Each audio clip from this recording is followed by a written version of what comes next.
and welcome to Queensland Farmer. Well, today we're going to introduce a Hansa C16 chipper. But before we do that, I'd like to go through the reasons that we went out and bought one.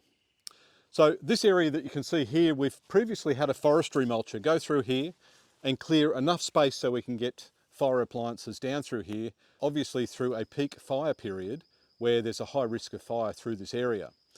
Of course, we live in the subtropics, so grass and trees grow really quickly through here.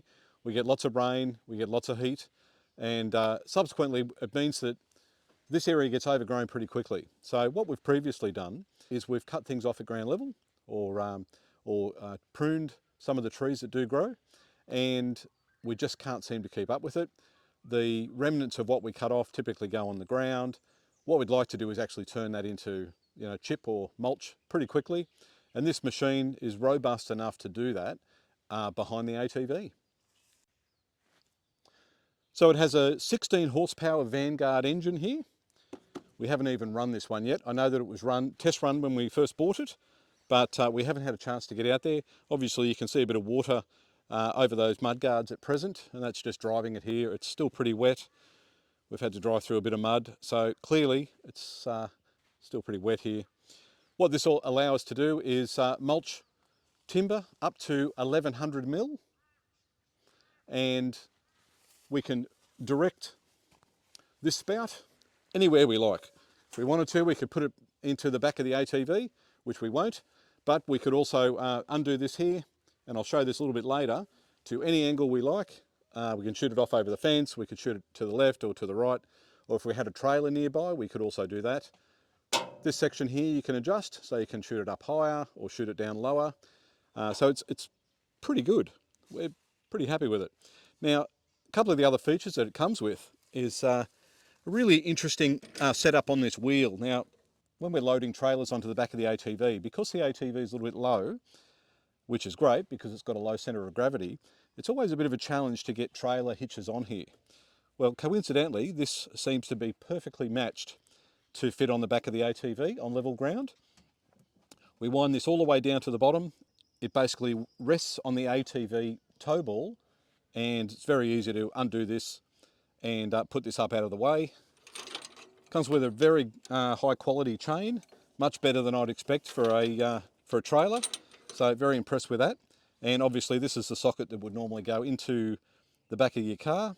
So you've got lights and blinkers and brake lights and all that sort of thing. So we've tested that on our ute and it works fine. So to move this outlet, which is nice heavy duty quality product from New Zealand, it's pretty basic. You undo this just a little bit, that's loose enough now. And that can be shot out to the direction that you want it. And just for the purpose of today, we'll leave it there, and then we just tighten that back up again. Once the machine's running, and you probably won't hear me while the machine's running, but once it's running and it's at full revs, this is where you engage the cutting rotor, and the instructions are pretty clear there. You turn it around in the clockwise position, and that engages a belt, which will get that spinning wheel going in tune with what the engine's doing. So I think we should give it a go and see if we can start it.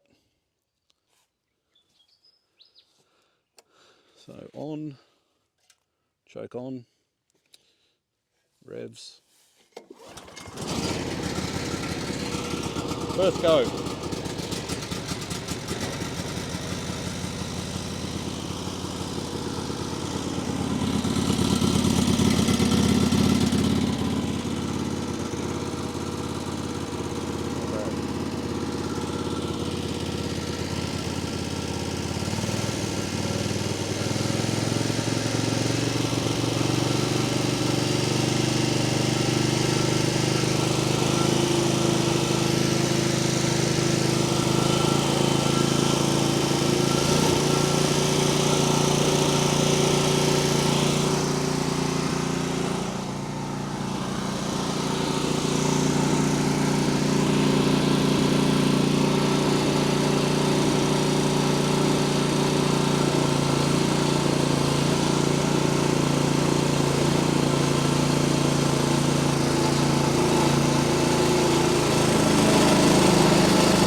But this is the first time I've actually used this chipper, and you can see that I was having a few difficulties. You know, do you put the large sticks in first or the leaves in first? But I think I've figured that out now. And I think it's also handy to have a piece of timber that you can just sort of push down rather than put your hands into the blades if things get caught up in there. And sometimes just the way the branches move left and right or grow left and right, they can tend to get caught in there.